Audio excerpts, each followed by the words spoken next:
안녕하십니까, 전학원입니다. 앞서 맛의 중요성에 대해서 말씀드렸는데요. 지금부터 오미에 대해서 말씀드리겠습니다.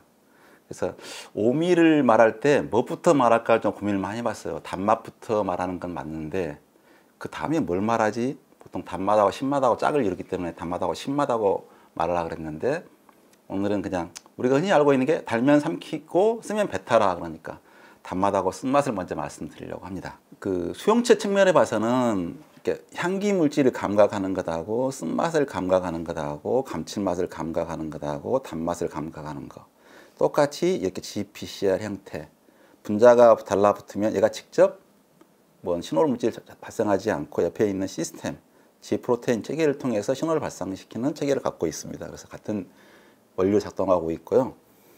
근데 향기 물질하고 제일 비슷한 것은 어찌 보면 쓴맛이라고 할 수 있겠죠. 향기 물질은 정말 작은 양으로 작동하는데 쓴맛도 맛 중에서는 가장 작은 양으로 작동합니다. 그것에 비해서 정반대에 있는 게 단맛이겠죠. 단맛 같은 경우는 제일 많이 있어야 만족을 하고 있고요. 수용체의 형태는 감칠맛하고 거의 똑같습니다. 단맛하고. 그렇죠. 그래서 똑같은 그 형태고 이 두 가지하고 이쪽은 다른 타입입니다. 그래서 오늘 말씀드리려고 하는 것은 먼저 단맛 말씀드리겠습니다. 단맛을 도대체 우리가 왜 감각하고 우리 몸에서 어떤 역할을 하는지, 그 다음에 보통 설탕에 대해서 오해가 많은데 그런 내용도 있을 거고, 단맛에 대한 기술 이런 내용도 있을 거고, 감미료나 탄수화물에 대한 오해도 많습니다. 근데 오늘은 그런 거 말씀드리지 않고 근본적으로 왜 우리가 단맛을 느끼는지 이쪽에 집중해서 말씀드리겠습니다. 사실 첫 번째 생각해 봤을 때 우리가 음식을 먹을 때 무엇을 제일 많이 먹어야 될까? 왜 많이 먹을까 생각해 보면 무조건 탄수화물입니다. 그래서 이건 일본 데이터긴 한데요.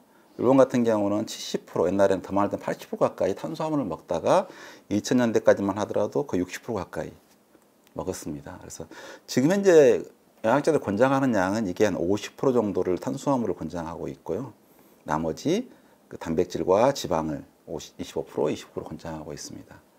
인간이 가장 많이 먹어야 될 것은 탄수화물인 거죠. 실제로 우리 몸에 먹어봐야 탄수화물은 500g 되지 않습니다. 1g. 왜 그렇게 탄수화물을 많이 먹어야 될까요? 그걸 생각해 볼 필요가 있죠. 탄수화물을 많이 먹어야 되는 이유는 뭐냐 그러면 사실 우리 몸의 배터리, 휴대폰 같은 경우는 아무리 기능이 멀쩡하게 있어도 전기가 나가면 작동을 안 하잖아요. 그렇잖아요. 우리 몸이라고 하는 것은 단백질로 되어 있는 모든 장기관이 있어도 우리 몸의 배터리인 ATP가 다 고갈되고 나면 그냥 죽습니다. 그래서 계속 ATP를 공급해야 되는 거죠. 그래서 ATP를 쓰고 있는 걸 보면 우리가 생각보다 뇌에는 부피는 무게는 2%밖에 안 되는데 뇌에서 20% 쓰고 있고요. 간에서 대사, 우리 화학 공장을 할 수 있거든요. 잠시도 쉬지 않고 물질을 에너지 처리하고 있는데 20%를 쓰고 있어요. 그러니까 음식물을 먹고 소화시키는데도 상당히 많은 에너지를 쓰고 있습니다. 그럼 심장 계속 뛰고 있고 콩팥 계속 걸러내야 되는 거죠. 아니면 굉장히 힘들죠. 실제로 근육이 쓰고 있는 에너지는 우리 쓰고 있는 에너지의 20%밖에 안 됩니다. 생각보다 근육보다 여러 기관이, 그러니까 우리가 아무것도 안 해도 다음날 되면 배가 고파요. 왜냐하면 기본적으로 기초대사량이 있어가지고 간 작동해야지 다 쓰고 있습니다. 기본적으로는. 그래서 이게 ATP라는 분자인데 인산리 3개가 있으면 ATP고 2개가 돼 있으면 ADP 떨어지면서 붙었다 하면서 우리 모든 생명활동을 유지시키고 있습니다. 그래서 이제 포도당의 실체를 보면 우리가 이제 항상 감사해야 될 게, 제가 포도당 말하는 게 물이 가면 물을 분해해서 수소 이온을 이산화탄소에다 붙여놔서 포도당을 만듭니다. 이게 모든 생명과 유기물의 시작인 거죠. 그러면서 산소를 버립니다. 그러니까 산소 자체가 원래는 상당히 유해한 기체였어요. 그러다가 산소를 이용해서 다시 태우는 생명체가 등장한 거죠. 그래서 이 포도당이 만들어지면 또 식물은 이상한 게 포도당으로 다른 부분을 보내지 않고 과당으로 바꿔요. 그래서 포도당과 과당을 합하면 설탕이 되는데 설탕 형태로 체내에 보내줍니다. 그럼 이걸 갖다가 다른 세포들이 다른 뿔이 저장하기도 하고 쓰고 있는 거죠. 인간은 식물이 비축해 놓은 알맹이, 씨앗, 몸체 이런 것들을 갖다가 포도당을 취해서 전분이 어쨌든 취해서 분해를 합니다. 산소가 없으면 무산소 호흡에서 젖산이 만들어지면서 이 ATP가 나오고, 산소가 있으면 미토콘드리아를 이용해서 산소를 집어넣어서 물이 만들어지면서 이거 모든 유기물을 CH5로 되어 있는데 CO2로 버리고 나서 H-이온을 이용해서 H가 한 번 지나갈 때마다 무려 3ATP가 나옵니다. 그래서 이쪽으로 갈 때는 똑같은 포도당으로 32ATP 이상을 만들어내고요. 이쪽으로 가면 2ATP밖에 못 만들어가지고 에너지 연비가 완전히 다른 거죠. 만약에 이렇게 먹고 살아야 한다 그러면 우리는 지금보다 최소한 15배 이상을 많이 먹어야 살 수 있습니다. 그래서 우리 생명의 가장 중요한 배터리는 포도당, 당이고 당을 분해해서 ATP를 얻어서 계속 그걸 소모하면서 살아가고 있는 생명체입니다. 그러다 보니까 그걸 많이 먹어야 되고 그걸 감각해야 되는 게 중요한 거죠.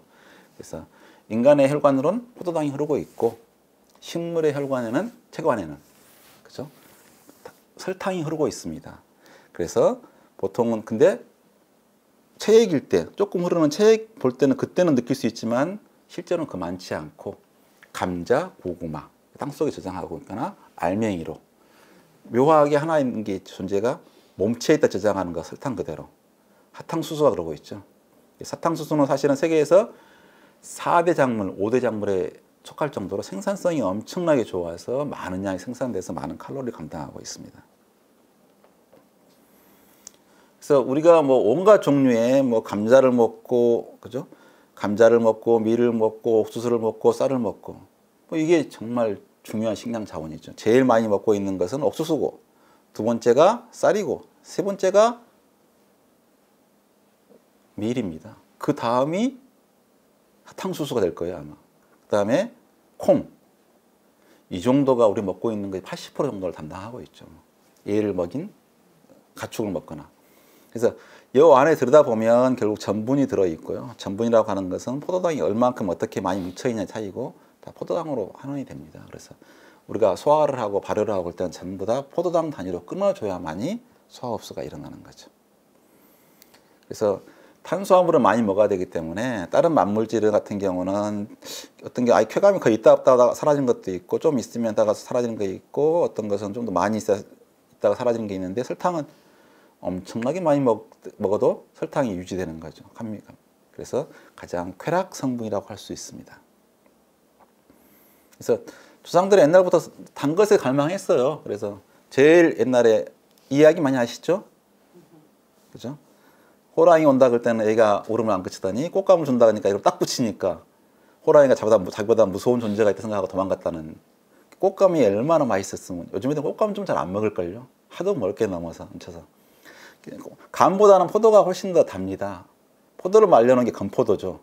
건포도 싫어하는 사람이 별로 그렇게 많더라고요. 참 희한합니다. 그래서 옛날엔 꽃감은 왕이었고 제일 흔하고 많은 게 고구마 잘라가지고 말려가지고 그러면 좀 더 겉에 하얀 게 당이거든요. 이렇게 해서 이거라도 하고 먹었는데 그다음에 엿 같은 경우 갱년, 조청 만들거나 엿 만들어 가지고 먹고 꿀 정말 귀한 거였죠. 그래서 항상 단 것은 갈망했던 건데요. 우리가 사실은 이제 설탕에 욕하는 이유가 뭐냐 그러면 압도적으로 많이 써서 그렇습니다. 우리가 뭐 온갖 감미료가 많은 것처럼 보이는데 실제 단맛이 많은 것처럼 보이는데 뭐 과당 많이 얘기하는데 전 세계적으로 과당 소용량은 9%밖에 안 돼요.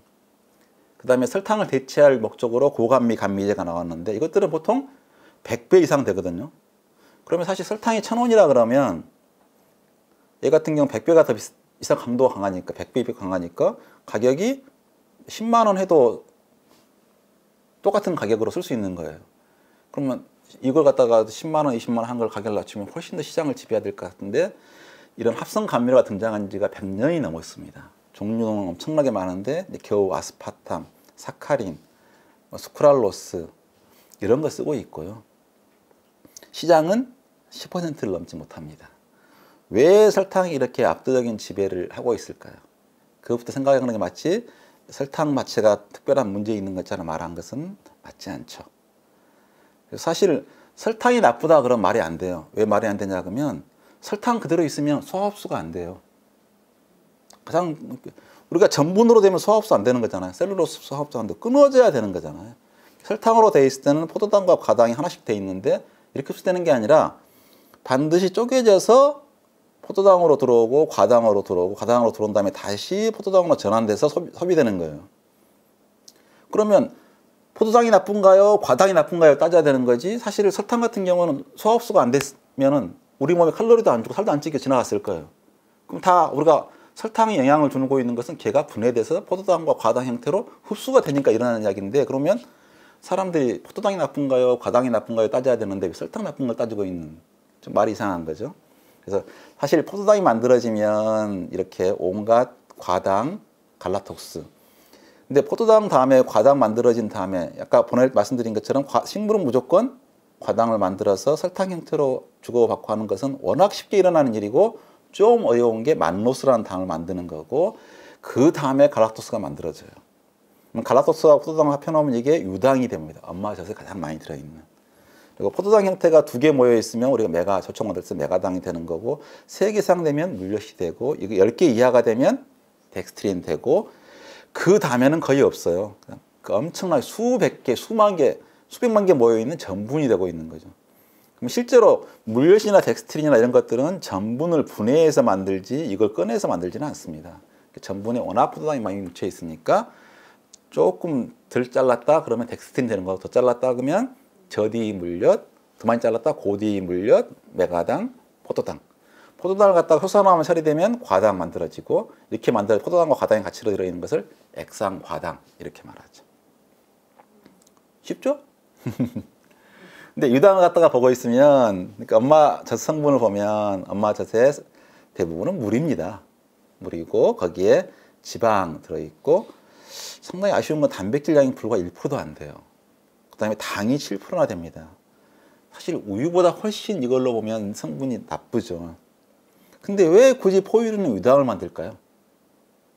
유당은 자연계에 굉장히 드물어요.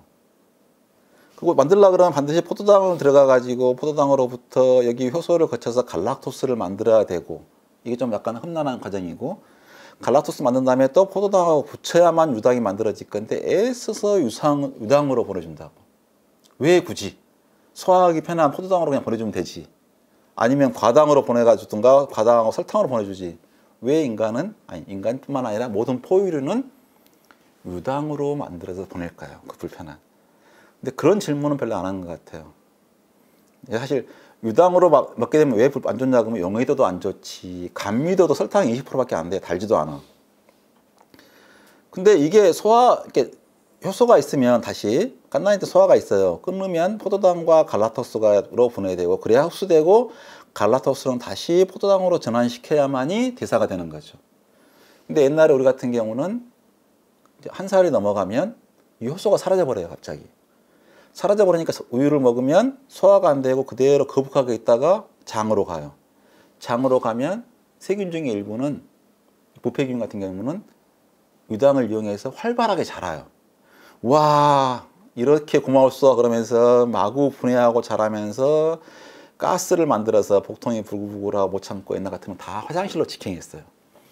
불과 우리 아버지 때만 하더라도 우유를 주면 너무 느끼해, 느글거려서 못 먹겠어, 먹으면 배탈나 설사나, 먹을 때는 그래도 입맛이 조금 괜찮은 사람도 거의 화장실에 갔어요.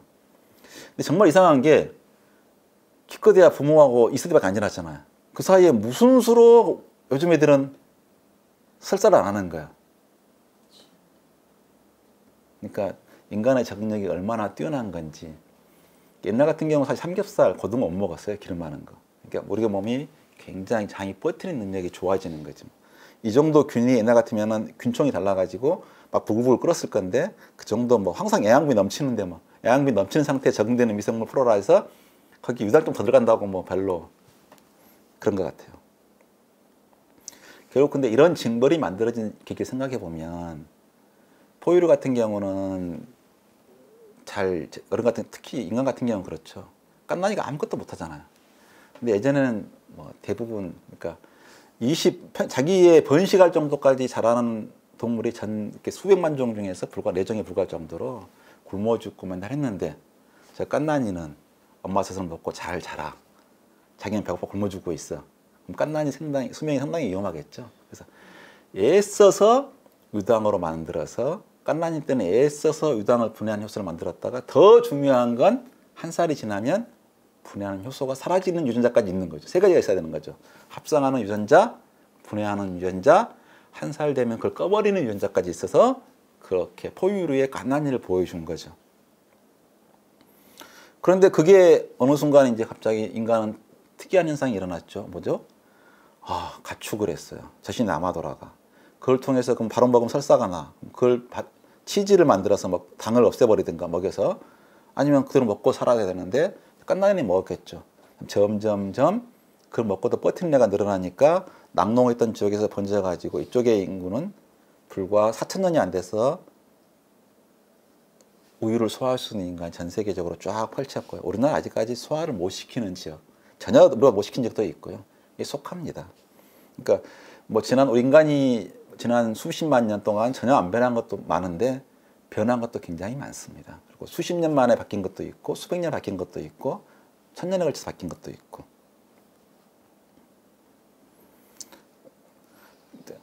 그래서 사실 이제 설탕이 나쁘다 그러려면, 그죠? 아까 포도당과 과당이 나쁘다가 되는데, 우리가 좋아하는 거에는 다 설탕이 들어있죠. 포도당, 과당이. 꿀 같은 경우는 어떻게 됐을까요? 정말 옛날부터 꿀 찾아서 허니 온갖 젖과 꿀이 흐르는 땅, 그렇게 좋아했는데 꿀 자체에는 수분이 꽤 들어있고요. 그래도 사실은 이 수분량이 40%가 넘어가면 썩을 거예요. 근데 수분량이 불과 20%가 안 되니까 얘는 아무나 또 보관성이 있는 거죠. 그다음에 과당과 글루코스가 이렇게 분해되어 있습니다. 먹으면 바로 쫙쫙. 옛날에 꿀물 먹으면 분해할 것도 없이 바로 쫙쫙 당이 들어오니까 당 떨어질 때 먹으면 굉장히 좋은 거죠. 꿀 같은 경우도 이 과당과 포도당이 이렇게 들어있고요. 설탕도 똑같이 반반, 딱 1대1 들어있는데 얘는 뭐가 있냐면 결합되어 있습니다. 항상 분해되어 있지 않고. 그 다음에 포도 같은 경우도 과당 많이 들어있고 포도당 많이 들어있고 굉장히 과일 중에 제일 단편에 속하죠. 이게. 근데 고과당은 아까 물엿 만들어서 전환시켰는데 100% 전환을 못 시키고 절반 정도 시키고 있고요.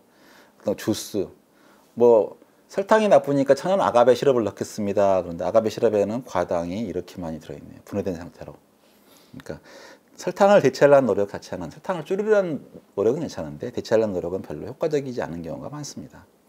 그러니까 아가베 같은 경우는 이렇게 용설란이라고 하는 것 중에서 돼 있고요. 꿀 같은 경우도 사실은 성인은 먹어도 괜찮은데 애 같은 경우는 아직 장내에 세균이 발달되지 않기 때문에 위험한 경우도 꽤 있고요. 알러지나 독성 물질 고민해봐야 되는 거죠. 설탕에서 이제 제일 중요한 건 뭐냐 그러면, 설탕을 감미를 일로했을 때 설탕보다 안 단 물질, 그러니까 당류 중에서 안 단 물질이 꽤 많이 있고요. 설탕보다 단 당류는 과당 정도가 있습니다. 최대 1.8배 정도 달고 온도에 따라 바뀝니다. 그 다음에 이제 대체 감미료 중에서는 30배 단 게 있고 대부분 100배 이상 답니다. 이것은 천연 식물에 수출한 거고, 이건 식물에 수출한 단백질입니다. 천연물인데도 불구하고 2000배, 3000배까지 단 물질이 들어있고요. 합성으로 온 것 중에서는 아스파탐, 아세트알팜, 사카린이 정말 100년 넘어간 오래된 거고요. 수크랄로스, 심지어는 자연에 이렇게 20만 배나 강한 물질이 있는 거죠. 그러면 설탕 안 쓰고 칼로리만, 단맛만 있고 칼로리는 없는 이걸 먹으면 설탕의 고민이 해결될까요? 근데 100년 동안 개발됐는데 아직까지도 이렇게 설탕을 많이 써서 설탕을 욕할까요? 첫 번째 알아봐야 될 게, 그건 위험한 거 아니야? 위험한 건 아닙니다. 왜 그렇게 단 거야? 그러니까 단맛 같은 경우는 분자에 정말 OH하고 H가 되어 있는 것들이 당류에는 굉장히 많거든요. 그러니까 탄수화물이라고 하는 게 탄소가 있고 중간에 한쪽은 OH가 붙어 있고 한쪽엔 H가 붙어 있는 이 구조가 6개 붙어 있는 게 6탄당, 5개 붙어 있으면 5탄당. 주로 5탄당이 6탄당이 많죠. 그래서 이 부분을 감각하고 일부만 감지한 거라서 굳이 수용처로 비교하자면 이렇게 짧게 간단하게 수용하는 물질이고요. 쓴맛 같은 경우는 굉장히 이렇게 강하게 잘 결합하는 형태라고 봐야죠.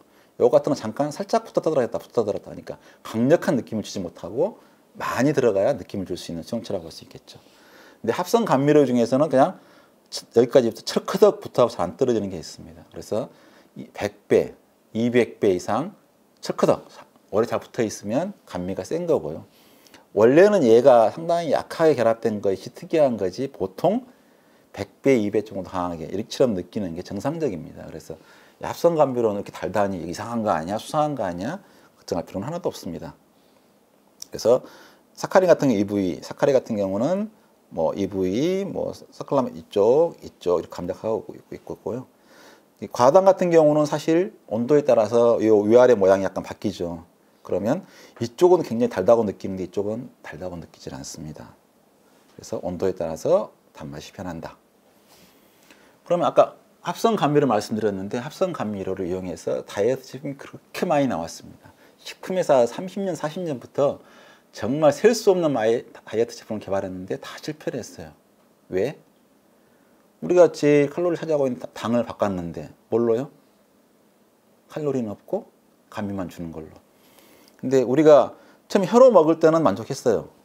근데 뭐냐 하면 얘가 장으로 들어가요. 장으로 들어가면 어떻게 되죠? 효소위에서 다 분해를 해요. 그럼 탄수화물 같은 경우는 처음에 입안 녹아있는 당만 느꼈는데 밥을 먹었다. 그럼 다 분해를 해. 전분을 먹었다. 다 분해를 해서 아, 포도당을 이만큼 많이 먹었네. 요건 단맛이 있어서 포도당이 이만큼, 단맛이 이만큼 있을 줄 알았네. 없네. 사기당했네. 정확히 알고 있는 거죠. 그래서 단백질은 감칠맛으로 느끼고 있는데 혀로는 혀하고 위까지는 위도 느껴요. 사실 위도. 감칠맛은. 그루탄산 맛은 혀와 입이 느끼는데 장에 갔더니 다 분해를 해서 20종이 들어왔나 안 체크를 하니까 안 들어왔네. 지방은 물에 안 녹아요. 그러니까 맛으로 느끼기 힘들거든요. 물은 녹아야 되는데. 근데 장에 들어가면 유화가 되잖아. 유화가 되면 다 분해가 돼 있어. 그러니까 짧은 거 얼마큼 들어왔고 중간 게 얼마큼 들어왔고 긴 게 얼마큼 들어왔고 긴 것 중에서 포화는 얼마큼 들어왔고 포화까지 얼마큼 다 구별해서 느낍니다. 똑같이 나트륨, 신맛 다 느끼고요. 그러니까 우리가 혀로 맛을 본다 생각하지만 궁극의 미각관은 내장입니다. 장이 훨씬 정교하고 총량을 느끼니까 혀로는 먼저 가갖고 뱉을지 말지만 결정했고 아 괜찮을 거라고 했는데 먹어보니까 막상 분해해보니까 없네? 안 속는 거죠. 그래서 우리 몸은 생각보다 정교합니다. 속지 않습니다. 더군다나 아까 같이 뇌하고 장이 연결된 것은 뇌로 다 신호를 보내줘요. 근데 단지 의식령으로 가지 않고 시상하부라고 하는 무의식 영역으로 가는 거죠. 무의식이 근데 훨씬 우리의 행동을 많이 지배합니다. 정확하게 알고 있고. 그것만 있는 게 아니라 세포도 하나하나도 맛을 알고 있어요. 그러니까 이 세포가 만약 다이어트라고 찌그러들면 포만감을 나타내는 렙틴 같은 경우가 작게 나오고 이게 해주면 렙틴이 많이 나와서 포만감을 그러니까 우리가 굶어서 다이어트를 해서 살이 빠지면 온몸의 세포가 아 제발 먹을 걸 줘 아우성을 치는 거죠. 허기만큼 강력한 반찬은 없는 거죠. 그래서 맛은 온몸으로 느끼는 거다. 그래서 이제 그런 내용 자체를 알고 나면 아 이게 단맛이 정말 강력한 거구나 라고 알 수 있을 것 같고요. 우리가 느끼기에는 이제 실제로 식품에 쓸 때는 굉장히 중시하는 게 뭐냐 하면 감미 프로파일입니다. 입안에 넣는데 감미가 언제 느껴지느냐, 빨리 느껴지느냐, 나중에 느껴지느냐. 과당 같은 경우는 굉장히 설탕보다 오히려 더 빨리 느껴집니다. 그중에 말토스, 조청에 있는 단맛은 늦게 느껴지고 포도당은 좀 둔하게 약하게 느껴지고. 그래서 합성 감미료 중에서 감미를 빨리 느껴주는 것은 상당히 시장성이 있습니다. 근데 설탕보다 느려진 것은 왠지 좀 뒷맛이 끌리네. 불쾌한 거죠. 맛이 딱 느껴졌는데 뒤에 끝맛이 단맛이 나쁘면 글리시리딘이 감초에 있는 단맛이거든요. 한약의 쓴맛은 굉장히 오래 가잖아요. 쓴맛이 오래 가르니까 단맛도 끝에 끓여가지면서 단맛이 서로 어울려갖고 쓴맛을 봉쇄해 줄 때는 좋은데 글리시린을 물에 타 먹으면 처음에는 단맛이 안 느껴져. 약하게 느끼다 갑자기 나중에 끝맛이 남아. 안 좋아하는 거죠. 스테비아도 굉장히 천연 감미료인데 그런 특징이 있어요. 아스파탐도 약간 그런 특징이 있는데 그러니까 술이나 이런 데는 어울리는 거죠. 그래서 근데 두 가지를 섞어주면 좀 더 그런 특징이 상쇄됩니다. 그래서 조합을 해서 쓰는 거죠. 설탕이 결국 최고예요. 그냥 적당한 순간에 탈피로 갖고 있고 사람들은 항상 맛의 기준은 설탕이 제일 맛있고 프로파일도 좋기 때문에 특별하게 산뜻하게 빨리 끝내려고 하면 좀 더 빠른 쪽으로 넣어주고 요거까지는 대부분 사람들이 선호합니다. 늘어지는 건 대부분 싫어해요. 그러니까 빠른 쪽하고 두 쪽 조화를 시켜줘야 어울릴 수 있는 거지. 그러니까 뭐 아스파탐을 넣고 싶다 그러면 설탕 같은 느낌을 내면 아세솔팜을 넣어가지고 두 개를 조아주면 좀 비슷해집니다. 이런 기술을 쓰고 있는 거죠. 그리고 아까 과당을 말씀드렸는데 과당은 감미가 그죠? 보통 1.4배, 1.8배는 차가울 때 이야기고요.